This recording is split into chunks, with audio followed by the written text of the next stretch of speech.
Hello, welcome everybody. Antonio, Joy, Linda, Irene, Camilla. Glad you could join us. Manal, thank you for joining us. Noni, I see Rosenthal is here. Welcome everyone. I'm really glad you guys signed up for the course. If you're here to learn from ground zero, or if you're already conversant and just wanted to know what the message was, please drop a hello in the chat and let us know where you're from. I'm calling in today from my home in New York City. Argentina, hello, Edith. From Florida, Dubai, Philly, Myanmar, Ohio. You guys, this is amazing. I'm always blown away by the locations, the curiosity, the amount you bring to the forums in terms of sharing information and helping each other figure this out. It's really impressive, and I'm humbled to be part of it. I like to say that I'm still a student in this space. I'm maybe reading a chapter ahead of many people, but the space is getting competitive. There's lots of other people who have joined, and there's a lot of interesting thought leadership out there right now. So I'm always eager to learn from other people. So if you have a question, please ask it in the chat. That's what this whole hour is supposed to be here for, is for you. If you've seen something in the course that was maybe unclear, or you have a different understanding of it, I'm here to understand what it is that makes you curious, or what it is that's made you think more about this topic, or a question that you had that of something that wasn't necessarily drawn out fully in the course. Hi, Mia from DC, and John from DC, Maria from Brazil. Nice to have you guys here.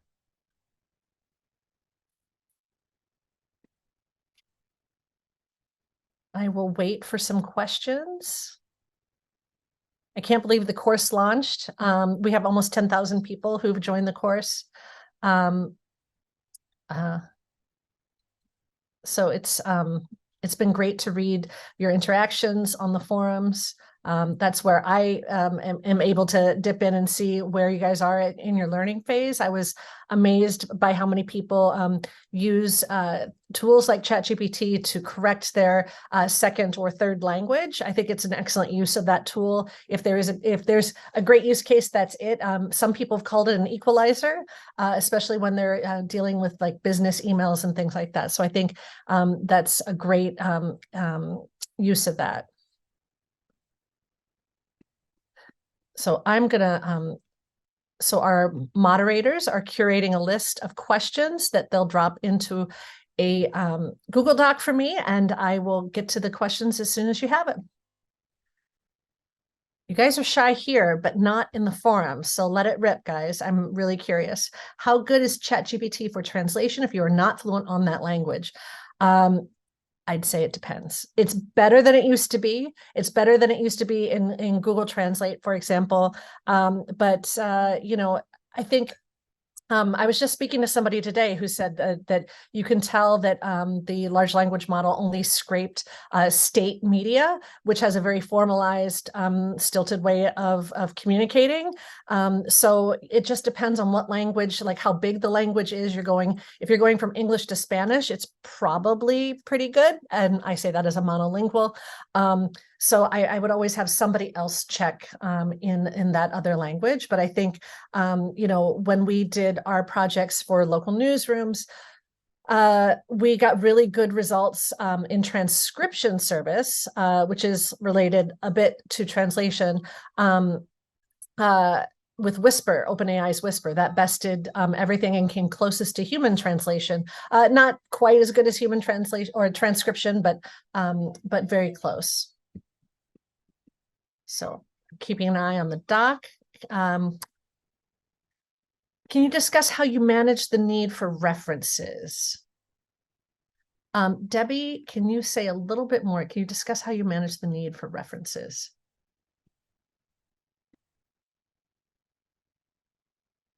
And Debbie, while you fill out that idea in the chat,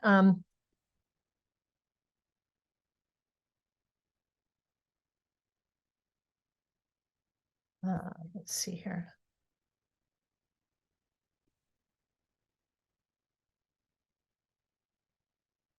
So I think Debbie asked that. Can you discuss how you manage the need for references? I think, are you talking about if you need like a reference, for example, when I'm looking for real world examples of something, I want to know more about them. So you want to know what the content is referring to? Okay. We don't know. We don't know where the information is coming from. We don't know if the information is true, and the how it arrived at that decision is also unknown by the people who have developed these tools. So, the guidance at AP internally is to use a chatbot's responses as an unverified source, and you really need to verify that information outside of the chatbot experience. Are there any, Joy asks, do any bots give hyperlinks to sourcing? I've seen a demonstration of OpenAI's not released version, and yes, they will be doing that eventually. But I did also see that many of the chatbots are looking at how they can reference the web against the answers that it arrives at. So kind of a interstitial fact-checking experience. I'm waiting for a question there are several GPT chatbots out there. Has anyone seen fine-tune for journalism or journalists? That is the one thing that I really, really, really want to work on is an LLM for journalism, so that we can better control the content. We can license that content. We can know the quality of that content. And I think for things that are very specific, like writing broadcast scripts, if we had an ingestion of broadcast scripts, we'd really be on the way to creating something that that could deliver quality scripting.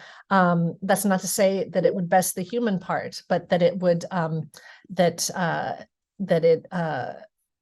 it wouldn't best the human part, but it could expedite things. So I know a lot of evening broadcasts, they meet 4 times, or they have a broadcast 4 times a night. If human wrote that initial script, it'd be great to have something like ChatGPT recreate that script in 3 different ways, so that the broadcaster isn't bored when they say it, and so that the audience who may have tuned in at 4 o'clock and 10 o'clock gets something that's just a little different. Linda says, can you talk more about prompts for someone like me who is a newbie? What is available and being used in newsrooms? So I know that some newsrooms are creating a prompt library, and you can create your own prompt library. Please don't pay for a prompt library. You are a smart person and you can figure this out. I would start a spreadsheet, and I would put in one column the prompt, what you're trying to do, the prompt, the chatbot that you're using, and then the response it gives. And I think, if you're starting with a prompt and you don't get the actual response that you want back, I would prompt again and continue to prompt as specific as you can be. Sometimes it's fun with like role playing. It's like, pretend that I'm a plumber and that I have 10 jobs to do today, and I want to create an email for each person whose plumbing that I fix. You want to be able to prompt these in a way that is specific and get you the results you want. And sometimes it just won't. But I think a lot of it is what they call prompt engineering, is that you can engineer that. I think we have a link to Joe M. Didas's GPT prompt handbook. And if we don't, we will put that in the comments and certainly share that in the course. But that's available in English and Spanish. And it's really great at helping you come up with these, pretend that I'm a teacher and I'm teaching a 4th grade class, and we're doing a unit on global history, and we really want to focus on India. So like, if you can be as specific as possible, I think that would be helpful. And also, like I just mentioned in that one, it was like a 4th grade class. So make sure you mention the grade level or the age level of who you're trying to write for. Can ChatGPT be used to find old or out of print publications? No, but I bet it scrapes some of that. It doesn't link back to things, and so it won't provide a link to the open web for you. And that's maybe one of those things that they'll eventually offer. But right now, there's no link back to the original source material.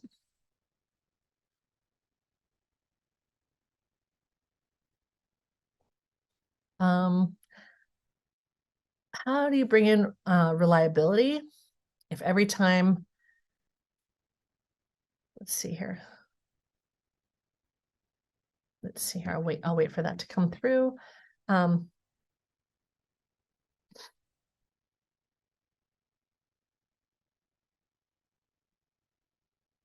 Okay, so somebody asked, which one of these bots can be more recommended from your experience? Because recently I read there was an issue with Bard and indexed chats into a Google search. So that's really interesting. I think it's through experience. You will, just like any tool that you use, you know how you have your desktop on your computer set up, you know where all of the apps are, you know where you store your files. I think as you become more acquainted with all three, well, I'm saying three, what I count as three is GPT, ChatGPT, Claude, and Bard. Those are the primary ones that I have access to. Once you start playing around with them, I would encourage you to use the same prompt in all three chatbots, see what the results you get. I think that the most conversant of the three, meaning the one that sounds more like maybe your neighbor, is ChatGPT. Bard is a little stiff, and Claude, I think, often refrains from being cheeky. So like Claude will be like, I'm not allowed to answer that, or I'm a bot. I mean, some of them, all of them say that, but Claude seems to demur from coming up with silly answers more so and first than Bard or ChatGPT. So you mentioned transcription. What are the ethics of a journalist using these for transcribing interviews? Are these getting fed back into training data, and do you need sources' permission for that? So transcription. There are several services available. One of the most popular is Otter, I think because of the price point. The ethics of a journalist using these for transcribing, I don't see an ethical quandary with using a transcription service. I am old enough to remember using a cassette tape and a foot pedal to go forward and back on the tape to try and transcribe something. And I remember how many hours it would take to transcribe like a 20-minute interview. And I don't want to go back to those days. I think journalists now just rely on recorded interviews, which is a problem in itself, but or can be a problem in itself because lots of things could go wrong with the recording. But for the transcription, I really think, we've not said before, hey, I used a foot pedal and a tape to transcribe this. I don't think you don't have to be transparent in that. Are these getting fed back into the training data? Yes, they are. They're absolutely being fed back into the training data. If you were working on a sensitive story, and by that, I mean a topic that maybe a government that is retaliatory would be interested in knowing, anything you put into the cloud, and so these are all cloud-based tools, it is up for grabs for anybody to take. So please don't put sensitive scoop-related things into these transcription services. It's just not a good idea. And I think you should at this point just rely on the fact that every time you enter a keystroke into the open web, it might be used for training data on any LLM or any company that is interested in learning your habits online. And so do you need sources' permission for that? Again, as long as you are transparent of like, I would like to record this interview, is that okay? Then that's the approval that you need from your source. I don't think you need to run it past them that you're running it through a transcription service. I will say the transcription, even the best of transcription services are only about 80% of the way there. Please make sure that it's giving the right proper names for people, and it's identified if there's more than one speaker, that it's identified people properly. So it's not just something that you can let loose out into the ether. So there's a question that's been put in the doc. Should users be wary that when they try to cross-reference generative AI text with Google search material, they may also be unverified materials generated by AI tools? Yeah, I mean, that's becoming more of a problem with these. It started with GPT-2, now we're up to 4. And I think people have seen model erosion around GPT-4 in particular, that some people say 3.5 is better at this point from the prompts. And I think part of that is because GPT-4 was trained on some synthetic media or generative media. So I do think it's sorry. The internet. Yeah, I would say you have to double check things and make sure that you, as much as you can, get to your primary source, as you should always do in journalism anyway. I hope that answered the question. Is it safe to put non-public information about a company on ChatGPT? It depends. Is there a reason why it's not public? If you want things to stay private, don't enter it into a chatbot. Make sure that you read the terms of service for all the chatbots. I know I put together a bench last night. I threw away the directions immediately because I thought I could put it together. I am not a person who likes to read that kind of stuff or terms of service. But please, especially if you're representing a company or you need to protect someone's privacy or identity, make sure that you look at the terms of service. And at this point, I just assume, again, everything that I enter into the web is going to be used for training purposes. And I know a lot of companies just kind of cave when the police come knocking and asking for specific details about what a person has said or done online. So just be aware. Another question is, how can news organizations build and maintain trust and use AI in its production, even with strict organization guidelines? Will it not further muddy an already complicated public perception of the media landscape? Well, I think a lot of this gets down to, I think people are being a little prissy about what kind of disclosure is needed. For example, we've never said, hey, this headline was written by this editor. And so I don't think we necessarily need to say that this chatbot wrote a headline. I also have never seen a chatbot written headline that I didn't adjust myself. So, it's a difference between a summarization or a headline being written versus the entire content of the story. So when AP does its earnings reports using natural language generation, at the bottom, we have a tagline that says, this report was created with automated insights, which is the company, well, and now it's DataScribe, but it's the company that AP used to create these templates. So we always disclose that. And I know that the LA Times does that for its earthquake bot. Washington Post does it for Heliograph, which does sports score roundup. So I do think anything that is made public needs to be transparent about how you arrived at that article or image. Now, for production, I mean, we haven't talked to the public about like, hey, by the way, we use Parsley to post our social posts. I mean, maybe that's something that could be in the About Us page. I just don't know if it's super helpful. And I would also maybe give Parsley, which is a company that is used for social scheduling and for data insights, analytics insights, that could be considered, I don't know, an advertisement of sorts. So I don't know if we need that level of transparency for something like production or distribution. Now, in terms of distribution, if you're trying to, let's say, personalize things, so that a person who likes sports is going to be referred to all the sports newsletters that you have, or a specific team newsletter that you might have in your newsroom. I think it's really important to disclose to people who are giving you their email address, and maybe even their mailing address, how you intend to use that data. Are you going to do it so they can be offered very specific items on your website, or are you just going to collect it so they get the email that they signed up for? So just be very transparent with how you are going to use the data on distribution. But in the production system, it's a really interesting question. I can't think of a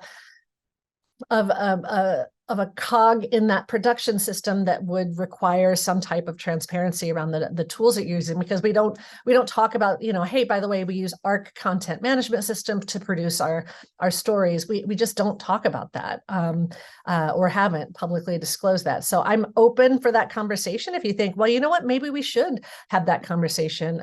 I think right now that the time is ripe to discuss all types of ethical considerations maybe we haven't talked about in the past. So is there a list of media that uses AI apart from Reuters?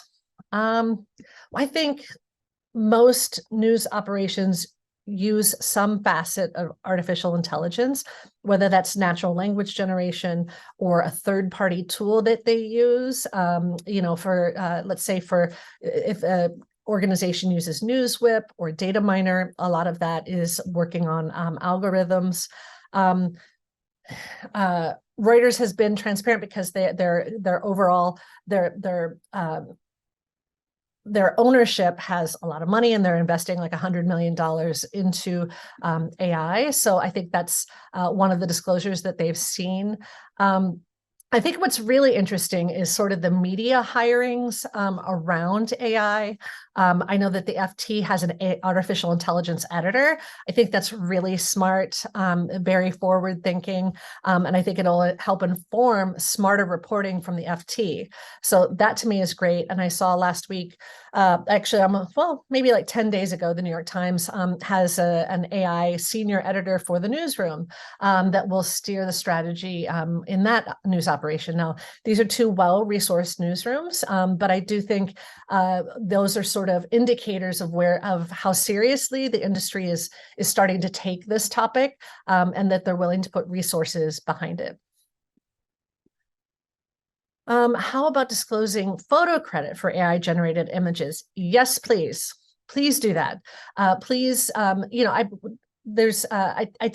think Nieman Lab has done some interesting things around this. Nieman Lab is a publication in the US about US media, or actually it's about global media. They talk about trends from all over the world, but I think in February or March this year, they started using Midjourney, or images created from Midjourney, for their hero image. And I think what's really interesting about that is they not only mention the tool that they use, they mention the prompt that they use. And that is something to really consider in the cut line, that you're using this. And so, I don't think they've made a public statement about why they're using it. My suspicion is because it meets their budget requirements, and it also meets their time requirements. And they get a lot of really nice looking images. I think I have an example of it in the course. But yeah, please disclose in the photo credit the AI generated images.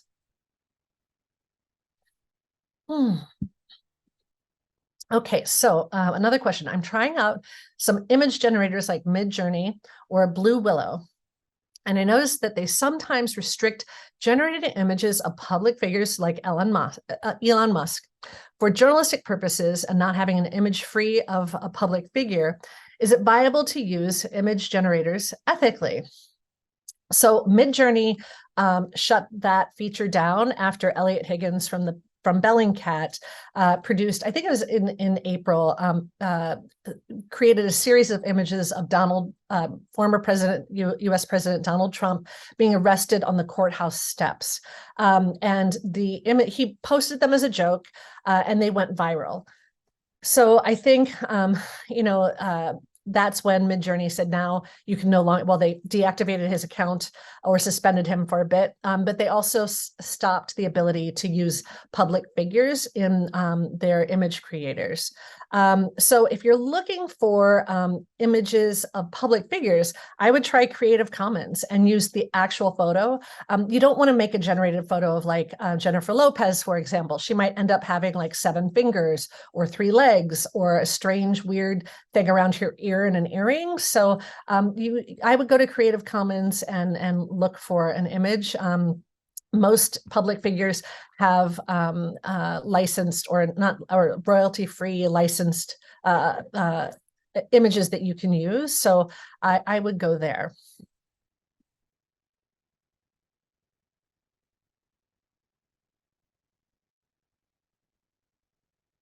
I'm just waiting for another question. Oh, so someone said, I thought, Tara says, I thought Midjourney is not copyright safe. So you don't know if the base work is from copyright work. That, I mean, absolutely. I think that's true of most of these image creators. I know Adobe in their Photoshop suite has licensed images that it's using and offering to create generative AI images. Getty announced in the last, I think last week, they announced that they are training a model on their own images, so that if you want to create generative images from Getty Images, it can do that, and that is licensed. So Midjourney, OpenAI's DALL-E, Stable Diffusion, none of them have licensed material in it. The Stable Diffusion, in fact, is being sued by Getty. And it says, let's see here.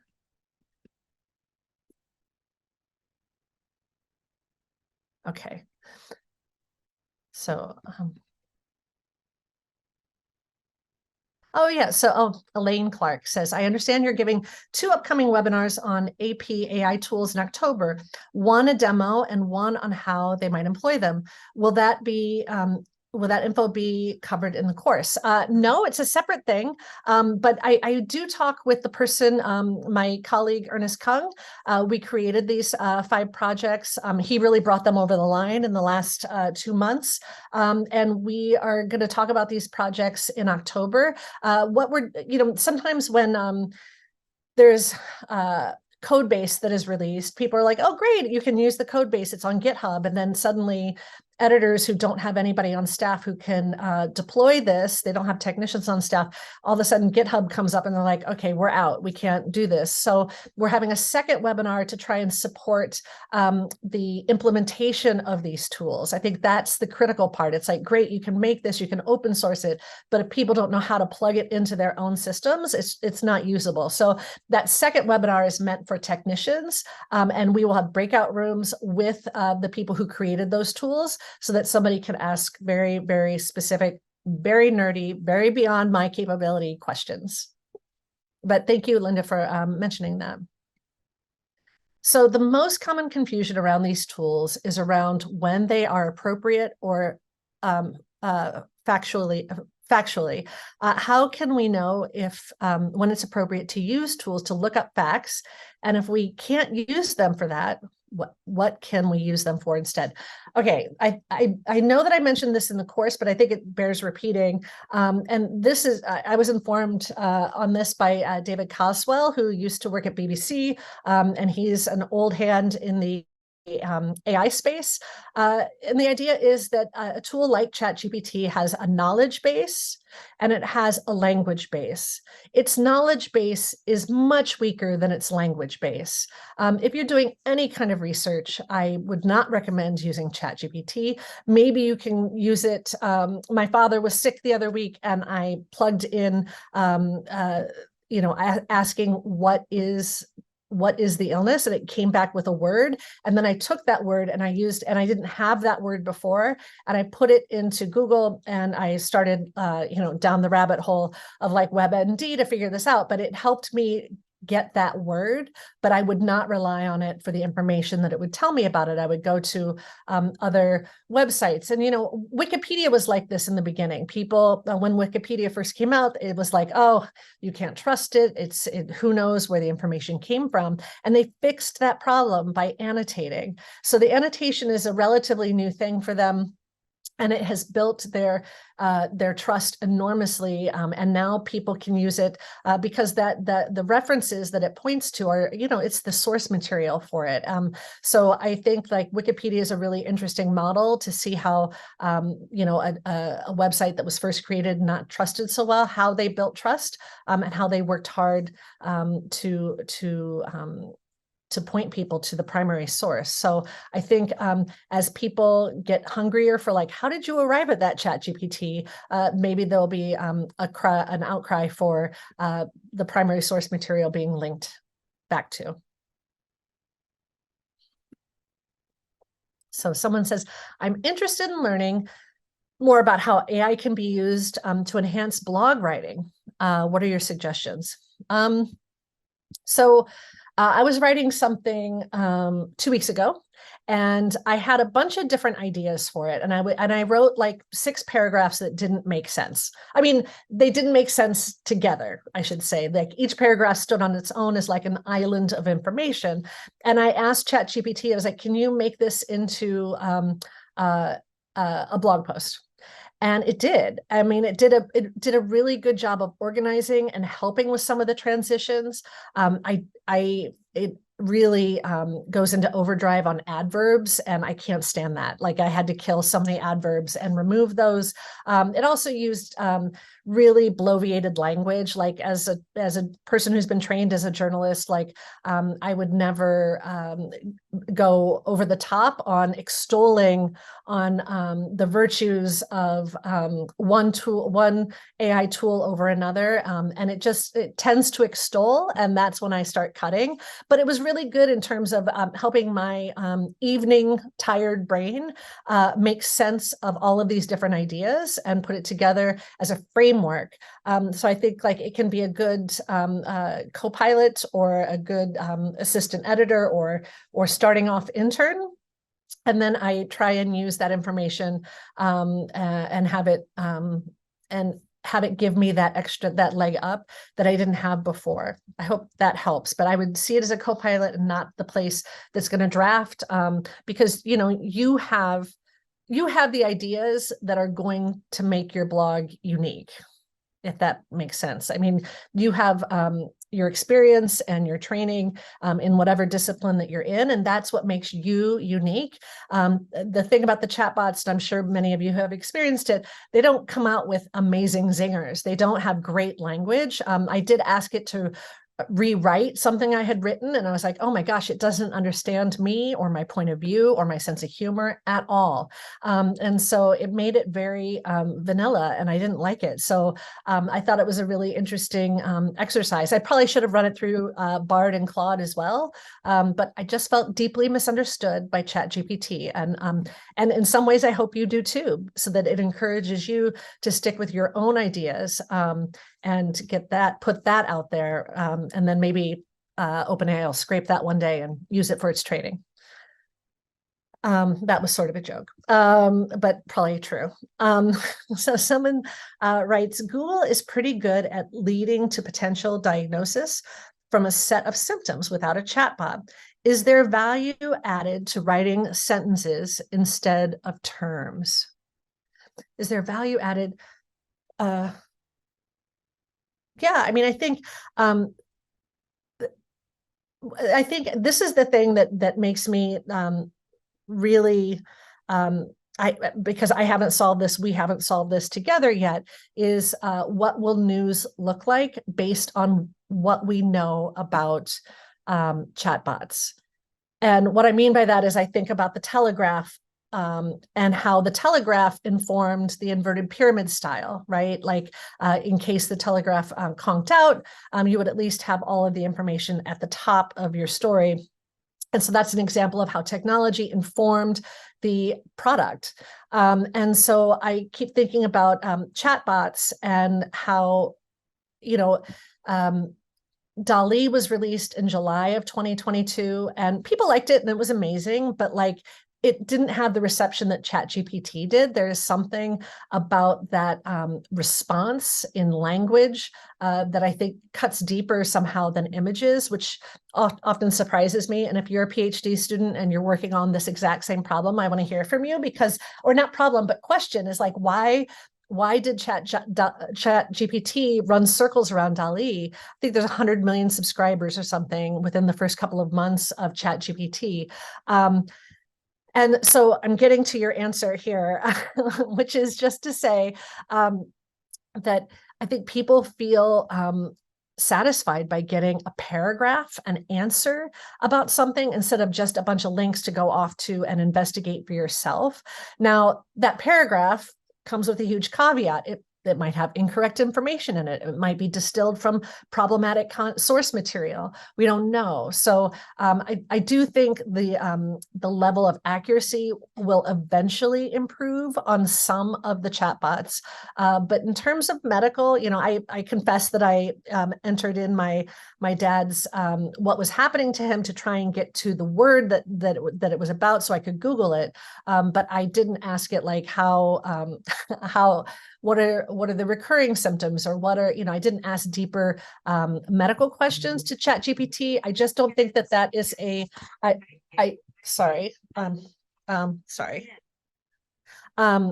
I don't think that that's a good use of it. I think anything medical, legal, anything high stakes, please do not use the chatbots for. They are unreliable and not to be trusted. So let me just take a break here for a second. So what is your opinion on ChatGPT writing in Spanish or other languages? Can we use it to fix drafts for blog posts? Well, I wish I had a better command of Spanish language and Spanish grammar. So anecdotally, I've been told by many Spanish speakers that it does really well with translation. And I think most people who work cross-border have for a long time been frustrated by how not great Google Translate is or has been. And I think the generative AI has been a huge boon for for language and language translation. So I do think, let's see here. I do think it's better than it has been in the past. And if that is your experience, or if that is not your experience, I want to hear from you. I think it's really interesting. Someone, and I put it in the news, the midweek newsletter, someone was working with a small language and said, hey, it's pretty good with this language. So I think it's better than it used to be. And can we use it to fix drafts for blog posts? I think like once you have a draft of a blog post, ChatGPT in a variety of languages can be really helpful for copy editing and for making sure that, you know, does it flow? Does it have a good conclusion? Did I have a good summary paragraph? Is there a nut graph? I think all of those things you can use a chatbot for. But with the caveat of if it gives you back nonsense, don't take that nonsense. You know, you are the human in the loop, and you are meant to override and decide what the chatbots try and give you. So somebody writes, as an editor, what is a good way to fact check if something was written by a bot and not the writer? So Edward Tian wrote GPT-0, and I think he is probably one of the leaders in this space in terms of checking for if something was generated by generative AI. That said, there's been some troubling reporting on if English is your second language and you have written an article or an essay or something, and it goes into a GPT checker, that it will identify your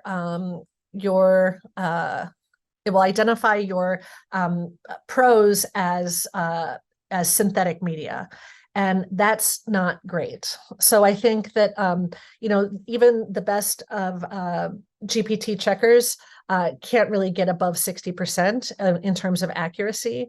So I wouldn't fire anyone for that. I would not fail anybody from a class for that.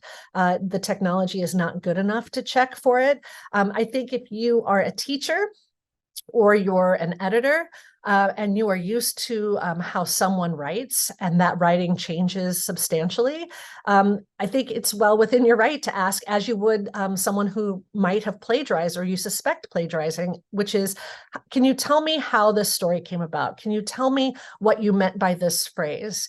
And I think once you begin that level of inquiry, you will understand from that person directly if it if they had some help with this.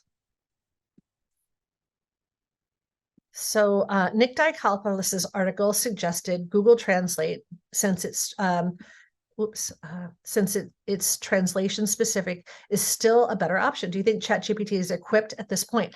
You know, again, I am monolingual, so I am really not great at truly understanding if the language comes close enough. I think you have to be the judge of that, and this is a great thing for you to test out. Test out the translation in Google Translate, test it out in ChatGPT, test it out in Bard, and see the results that you get. You know, the results that you get will be based on what the model has trained on.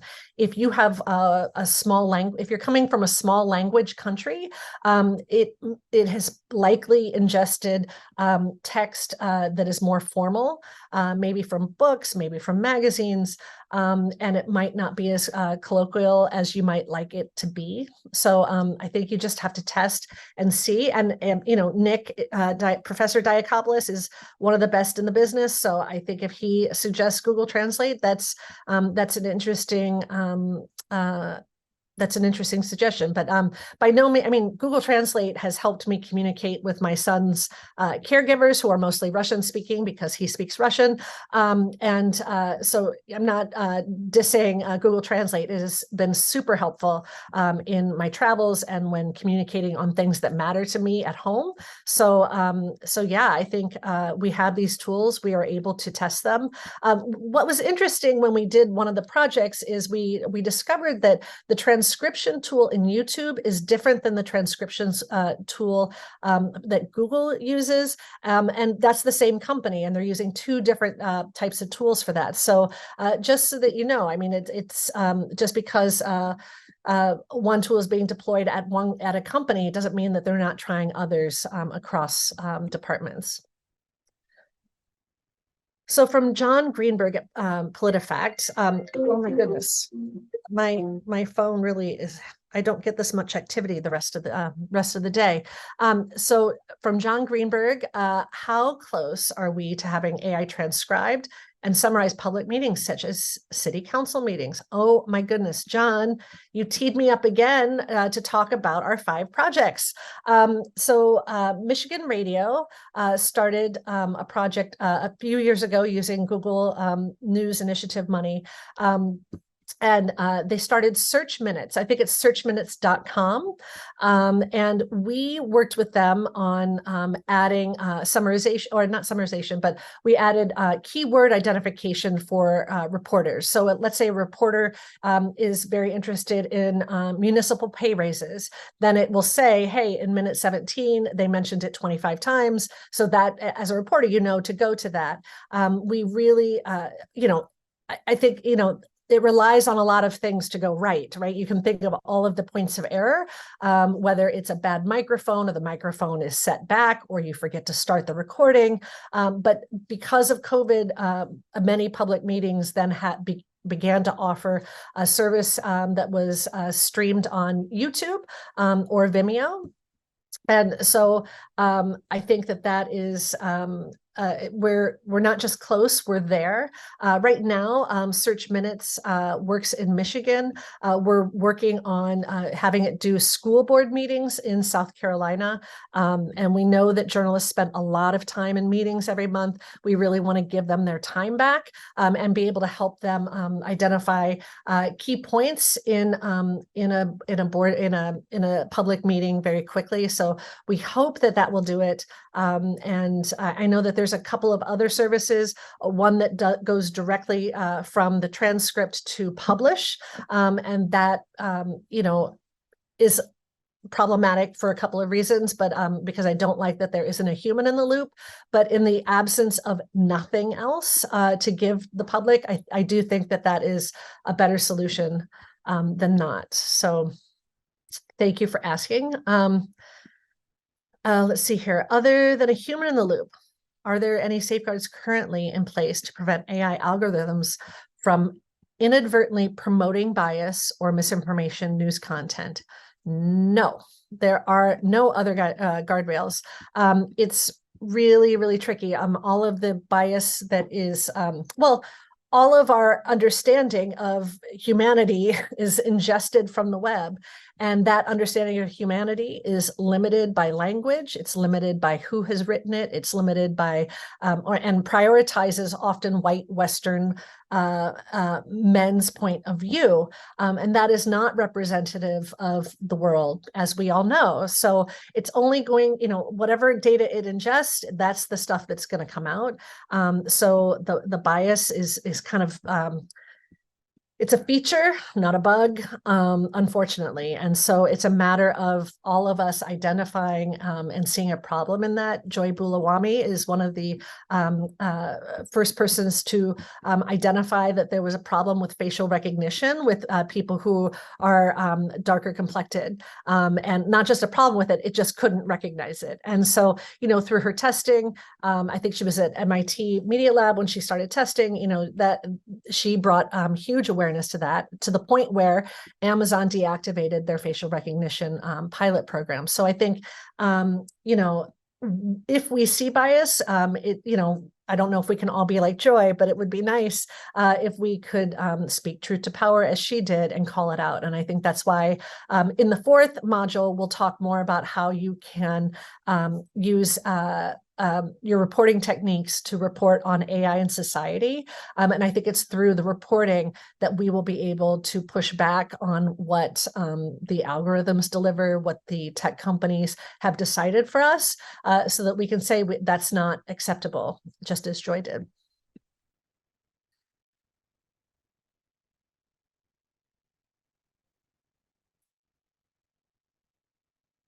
So what would you say are your top two prime examples of the use of AI in journalism? I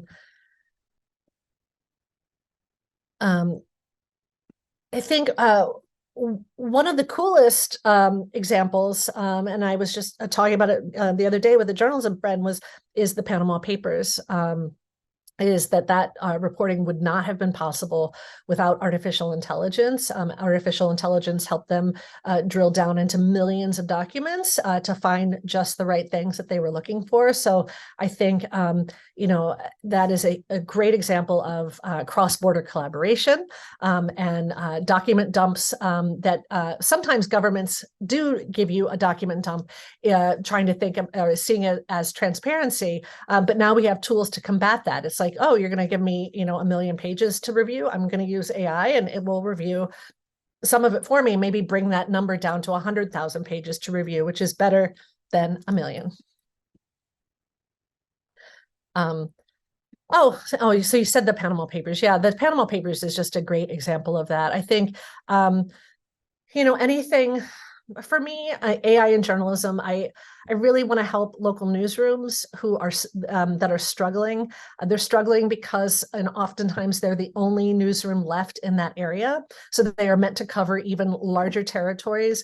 They have fewer people in their newsroom. And I just think AI is there to meet that problem, which is we have too much information and not enough people to deal with it. And so there are ways that AI can help collate and distribute information, not reporting, but information, whether that is the weather report or police blotter items that are checked by a human before they go to publish, and even writing SEO-friendly headlines or coming up with some social media posts. I think all of those things are great uses of AI for a small newsroom. So I really want small and local newsrooms to take advantage of this moment.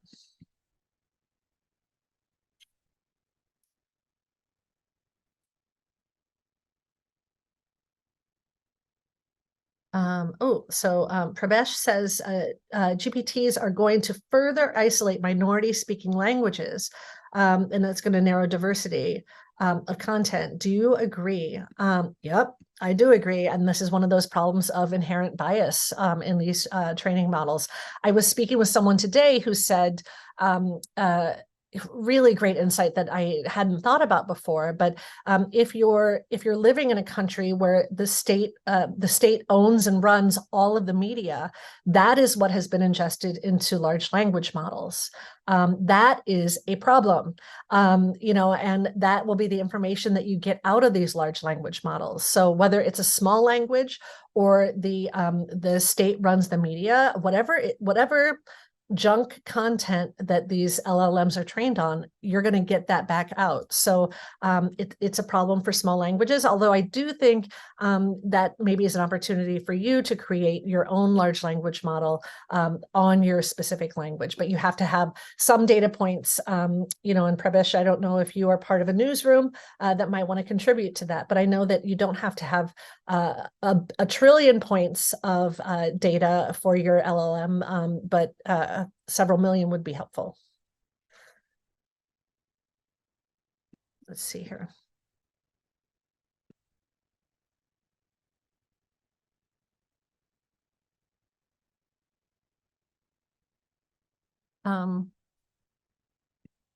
Someone said, can they do the opposite? Can they be used to build automatic translators for those languages much more easily than before that technology was created?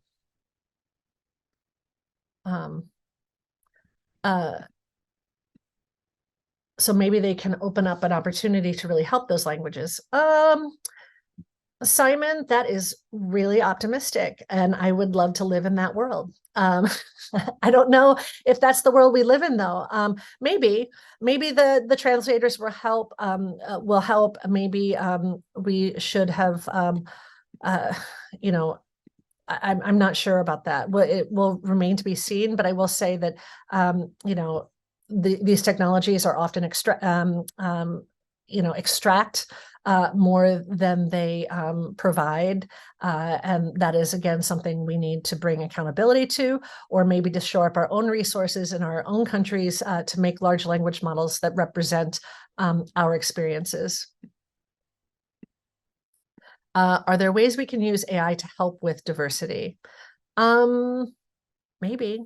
I would love to know your ideas on that. I think maybe, one of the things is I remember a technologist saying, don't you think it's terrible that the kids who are coming up won't have to know how Python works? And I was like, no, that is totally gatekeeping. It would be great if this technology leveled the playing field on what you need to know for technology. And I do think it's that. And so maybe there will be more women and people of color who enter the space of code in particular and development, because the technology is there for you in the chatbots. You have to understand it still, but maybe that's the way to help with diversity on that front.